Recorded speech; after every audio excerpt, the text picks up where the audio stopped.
miracle story. President Museveni ebabigambire nyo mwabazyo aha mukoro gw'okuhumuza abanyamahe 11 ahari State House omu Entebbe. That's why the book I wrote was entitled Sowing the Mustard Seed, how something small can grow into a mighty tree. But General Kale has given a very good summary of it. It all came from fighting for a just cause, fighting for something just and doing it properly without making mistakes. Abamahaba abahumuzibwe nibegita ahabandi 99 abahumuzibwe okuruga idara elia meja okuza ahali ya kano abahumuzibwe abiro 25 byokwezi kwa munana ahali mbuya aha ofisi enkuru eza ministry ebyo kwerinda. Some of the people make mistakes. Either they do too much or they do things prematurely. But in our case, we are always taking scientific steps. We didn't do anything that was adventurous. Obwahati abahumuzibwe bona bahikire igana 10 omwaka ogu. We only did what was doable at the time.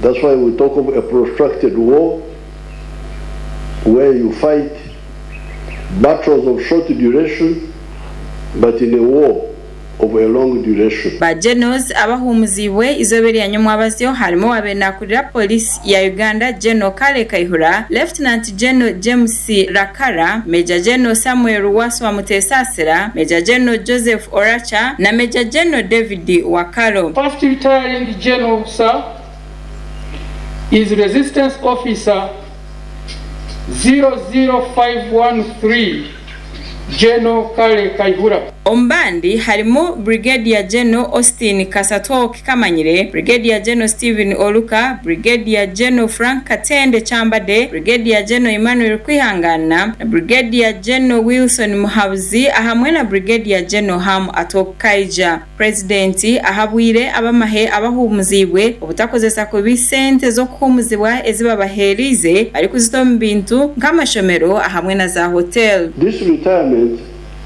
do not regard it as becoming redundant now. Not at all.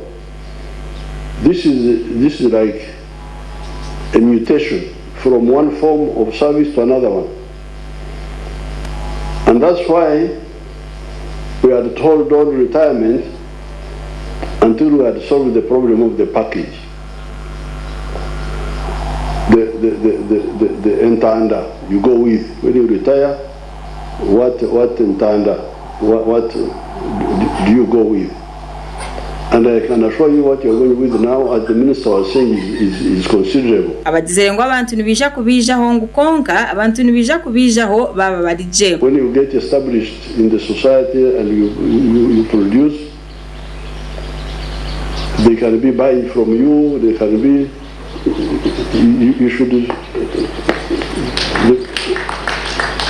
The people who are managing the army should have relationship with the veterans.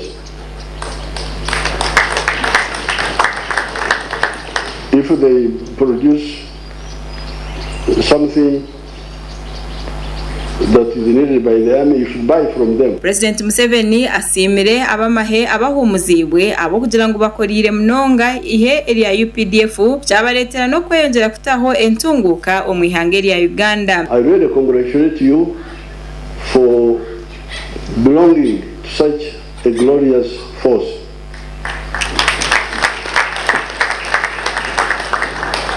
And making your own contribution to it, because it solves the many problems of your people. Minister wihanga uri kujananizibwa ebyo kwerinda ahamwe n'eshonga z'abamahaba ahumuziwe Jacob Oboth asimire President Museveni ahabo bwebembezi burungi oburetire amahega UPDF g'abamahe agubari kwesimisa uri kurira amahegi hanga General Wilson Mbadi asimire President Museveni ahabo kugira ngo abireho ahamukoro kandi ngunomwe ahabantu ababire cyo kureberaho kandi agumizemu yatabarusi yabo bona abahumuzibwe ari kugira ngo nekintu cyo mutano omuntu kukora akaheza kahumuzibwo mu kitinisa. General Kale Kayihura ubwambere ari kujekera bagenzi be abahumuzibwe ayorukiro kusima kwe ahari President Museveni yayoriko kusima ahari kurira koti eye kinyamahe hamwe n'abandi abo bushoborozi omahe aga UPDF abo kugira ngo obwahati bamuhireho emanja zona. Agarukire yatabarusi ya President Museveni hamwe na First Lady abo kugira ngo bashyikire ahakujaguze myaka 50 ombushwere kandi amukorogu abiri hariho Minister owihango rikujenanizwa emshonga z'abamahaba humuzibwe na Rebohuda Orero Abason hamwe na Permanent Secretary of Ministry eyebyo kwerinda Rosette Biengoma.